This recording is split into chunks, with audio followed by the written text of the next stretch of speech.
রোদ্দুরে দেওয়া ঝামেলা ছাড়াই মাত্র 10 মিনিটে তো ইনস্ট্যান্ট আমসত্ত্ব বাড়িতেই বানিয়ে নিন। হবে তো এক্কেবারে দোকানের মতো। তো দোকান থেকে যে আমসত্ত্বগুলো কিনে খায় এক্কেবারে সেই রকম, কতটা লোভনীয় হয়েছে দেখুন।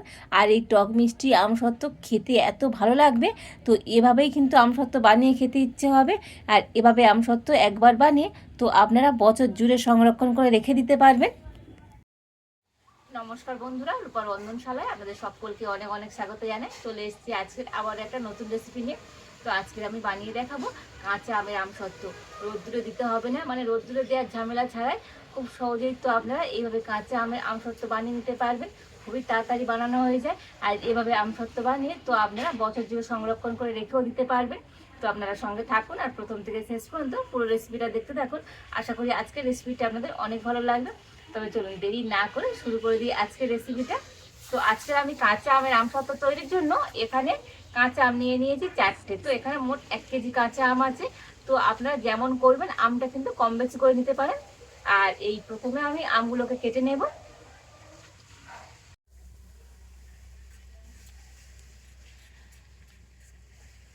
তো আমগুলোর খোসা ছাড়িয়ে আমগুলোকে কেটে নিতে হবে। তো দেখুন আমের খোসাটা ভালো করে ছাড়িয়ে নিয়েছি। আর এবার আমি কেটে নেব।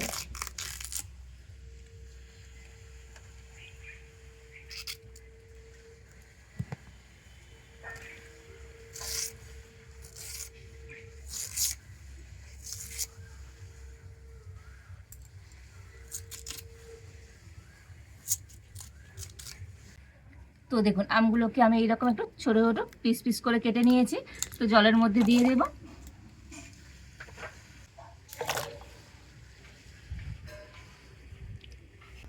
আর এইভাবে করে আমি সব কটা আম কেটে নেব।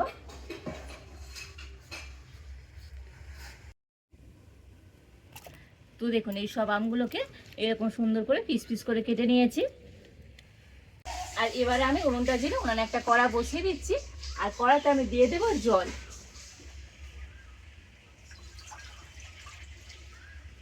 আর এই জলের মধ্যে কেটে রাখা আম নিয়ে দিয়ে দেব।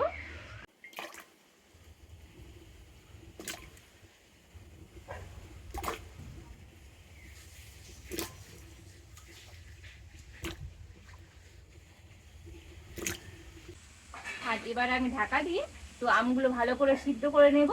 তবে আম সিদ্ধর সময় জল কিন্তু খুব বেশি দেওয়ার প্রয়োজন নেই, আমগুলো ডুবে থাকবে। তো সেইভাবে জল দিয়ে আমগুলোকে সিদ্ধ করে নিতে হবে। তো ঢাকা খুলে দেখে নেব আম সিদ্ধ হলো কিনা। আর আম সিদ্ধ হতে তার খুব বেশি কিন্তু সময় লাগে না। তো দেখুন আম কিন্তু খুব ভালোভাবে সিদ্ধ হয়ে গিয়েছে। আর এবার আমি একটা হাতার পিছন দিয়ে তো এইভাবে করে আমগুলোকে একটু ভেঙে ভেঙে দেবো।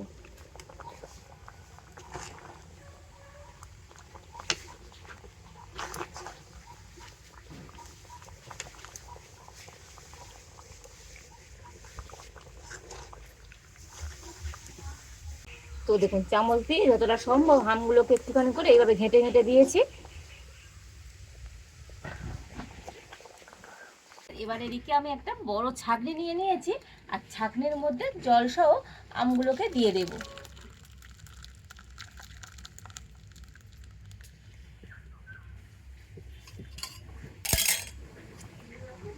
আর চামচ দিয়ে একটু এইভাবে করে নেব।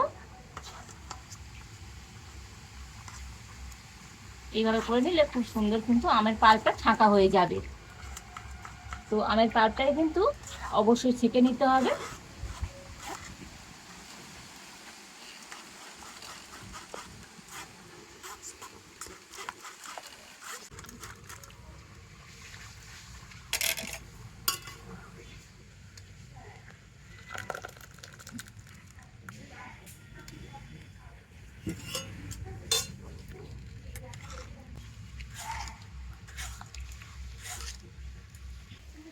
তো এইভাবে করে সম্পূর্ণ আমের পাল্পটাকে আমি ছেঁকে নিয়েছি। আর এখানে যে ছিবড়েগুলো রয়ে গিয়েছে তো এগুলো ফেলে দেব।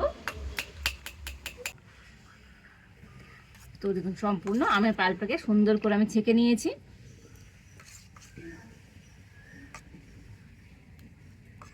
এই আমের পাল্পটাকে আবার আমি কড়ার মধ্যে দিয়ে দেব।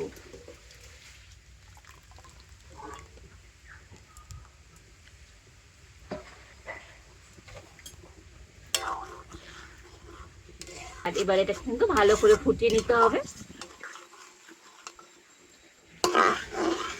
তো আমের পাল্পটা ভালো মতো ফুটে গিয়েছে। আর এবারে আমি এই আমের পাল্পের মধ্যে দিয়ে দেবো চিনি। তো এখানে আমি 1 বাটি চিনি নিয়েছি, তো দিয়ে দেবো।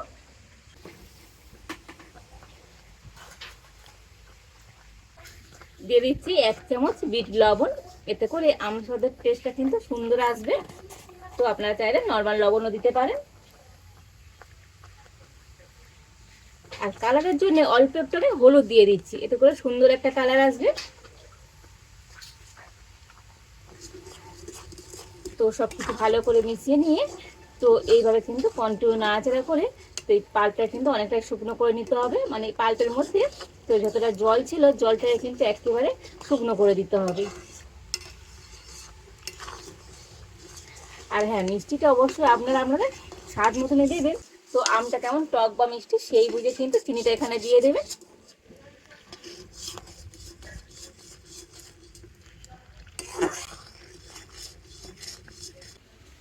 তো চাইলে এখানে আপনারা একটু লঙ্কা গুঁড়ো দিতে পারেন। তো যদি আপনারা আমসত্ত্বটাকে টক ঝাল মিষ্টি বানাতে চান তো একটুখানি লঙ্কা গুঁড়ো দিয়ে দেবেন। তো আজকে আমসত্ত্বটা আমি টক মিষ্টি বানাবো, সেই জন্য এখানে কিন্তু আমি লঙ্কা গুঁড়ো দিলাম না। তো আমসত্ত্বটা একবার এভাবে বানিয়ে দেখবেন, হবে তো একেবারে দোকানের মতো পারফেক্ট। কোনো রকম রোদ্দুরে দিতে হবে না, কিছুই নয়, খুবই তাড়াতাড়ি বানানো হয়ে যায়, খেতে তো দারুণ লাগে। আর এবারে দেখুন আমসত্ত্ব তৈরি করার জন্য এখানে আমি একটা স্টিলের থালা নিয়ে নিয়েছি। আর এই থালাতে প্রথমে আমি একটু সাদা তেল দিয়ে দেব।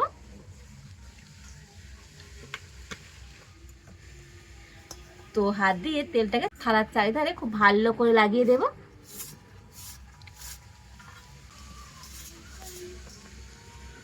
তো দেখুন আমের পাল্পটাকে কিন্তু বেশ কিছুক্ষণ ফুটিয়ে নিয়েছি। আর ফুটিয়ে কিন্তু এইরকম ঘন করে নিতে হবে। তো দেখে বুঝতে পারছেন এরকম থাক থাক হয়ে পড়বে। দেখুন ঠিক এইভাবে করে ঘন করে নিতে হবে। তো দেখে বুঝতে পারছেন কতটা ঘন করে নিয়েছি। তো একটুখানি কিন্তু আমের পাল্পটাকে ঘন করে নিতে হবে। আর এবার আমি এই আমের পাল্পটাকে নামিয়ে নেব। আর এবার এখানে যে থালাতে আমি তেল মাখিয়ে রেখেছিলাম তো মিশ্রণটা নিয়ে থালার মধ্যে দিয়ে দেব।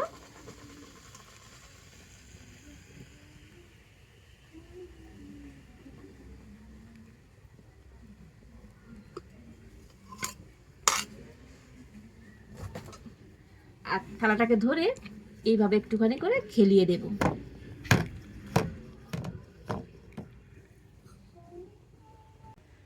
আর এই মিশ্রণটাকে রোদ্দুরে দেবার কোনো প্রয়োজন নেই, ফ্যানের হাওয়াতে মোটামুটি 1 দিন রেখে দিলে তো এটা কিন্তু খুব সুন্দরভাবে সেট হয়ে যাবে। তো 1 দিন বলতে 1 রাত তো রাখলে দেখবেন তার পরের দিন সকালবেলা খুব সুন্দর একদমভাবে থালার মধ্যে সেট হয়ে জমে যাবে। তো রোদ্দুরে দেবার কোনো প্রয়োজন নেই। তো এখন আমি এটাকে আজকে রেখে দেবো সারা রাত, আর কালকে সকালে দেখাবো তো আপনাদেরকে আজকের এই আমসত্ত্বটা কেমন হয়েছে। তো দেখুন আমসত্ত্বটা তো আমি সারা রাত ফ্যানের হাতে রেখেছি আর সকালবেলা নিয়ে চলে এসেছি। তো এবার দেখাবো আমসত্ত্বটা কতটা সুন্দর হয়েছে। তো দেখুন কত সুন্দরভাবে জমে গিয়েছে দেখুন, আর থালা থেকেও সুন্দরভাবে কিন্তু ছেড়ে যাচ্ছে। তো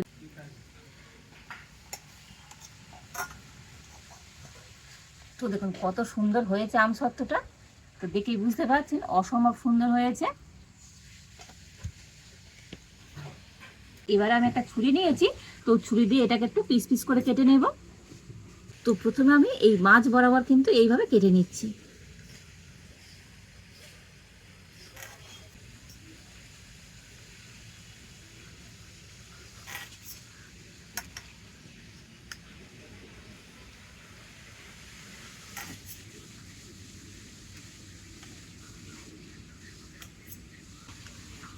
তো আমসত্ত্বটাকে আমি একটু এরকম লম্বা লম্বা করে কেটে নিচ্ছি।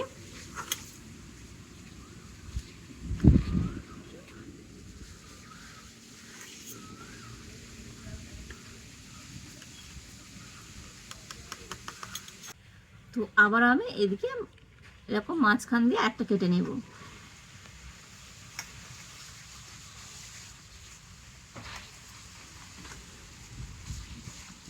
আর এবার আমি 2 সাইড দিয়ে অল্প করে এইভাবে কেটে নিচ্ছি।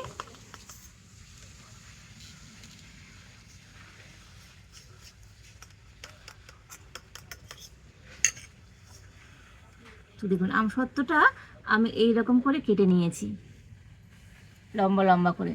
তো দোকানে যেমন আমসত্ত্ব আমরা কিনে খাই ঠিক সেই রকম হয়েছে দেখুন, দেখতে কিন্তু একেবারে সেই রকম।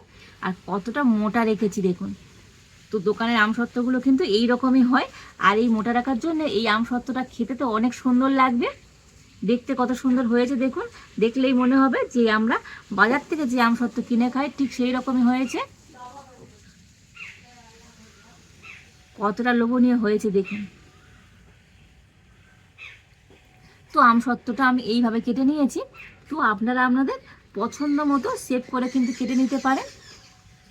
প্রত্যেকটা আমসত্ত্ব মানে প্রত্যেকটা পিস কতটা সুন্দর হয়েছে। তো আমসত্ত্ব বাড়িতে এইভাবে করে একবার বানিয়ে দেখবেন, খেতে এত ভালো লাগবে, বাচ্চা থেকে বড় প্রত্যেকে ভীষণভাবে পছন্দ করবে। আচ্ছা, এই আমসত্ত্বটা তো আমি রোদ্দুরে দিইনি, ফ্যানের হাওয়াতে রেখেছি। আর আপনারা যদি আমসত্ত্ব তৈরি করে সারা বছরের জন্য রেখে দিতে চান তখন কিন্তু একটু রোদ্দুরে দেবেন, তবেই কিন্তু সারা বছর ভালো থাকবে। তা না হলে এই আমসত্ত্বটাকে বেশ 3-4 মাস ভালো রাখতে গেলে একটু ফ্রিজে রাখবেন। ফ্রিজে রাখলেও কিন্তু এটা 3-4 মাস ভালো থাকবে। কতটা লোভনীয় হয়েছে আজকের এই আমসত্ত্বটা। আর এবার আমি একটা প্লেটের মধ্যে করে নিয়ে নিচ্ছি।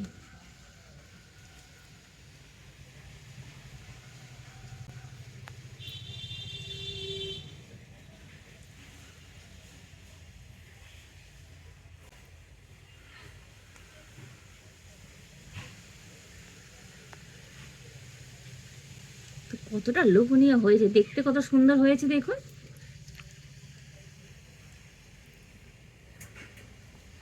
তো আমসত্ত্ব এভাবে বাড়িতে বানিয়ে একবার না খেলে বুঝতেই পারবে না যে আমসত্ত্বটা কতটা টেস্টি হয়। তো দেখুন আমসত্ত্বগুলো একটা প্লেটের মধ্যে নিয়ে নিয়েছি, দেখতে কত সুন্দর লাগছে দেখুন।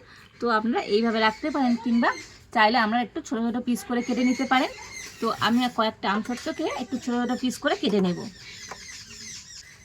তো এইরকম একটু ছোটো ছোটো পিস করে নিয়ে নিচ্ছি। তো আমসত্ত্বটা আপনারা আপনাদের পছন্দ মতো শেপ করেও কেটে নিতে পারেন।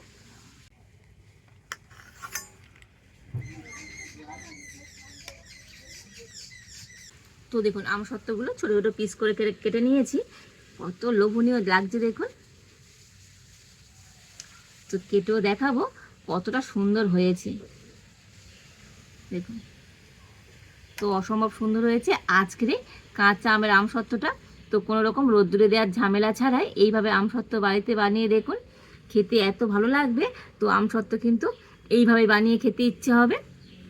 তো বন্ধুরা, আজকের আমার এই কাঁচা আমের আমসত্ত্ব রেসিপিটা আপনাদের কেমন লাগলো তো অবশ্যই কমেন্ট করে জানাবেন। ভালো লাগলে লাইক শেয়ার সাবস্ক্রাইব করবেন। আজ এই পর্যন্ত, আপনারা ভালো থাকুন, সুস্থ থাকুন, দেখা হচ্ছে নতুন কোনো একটা রেসিপি নিয়ে।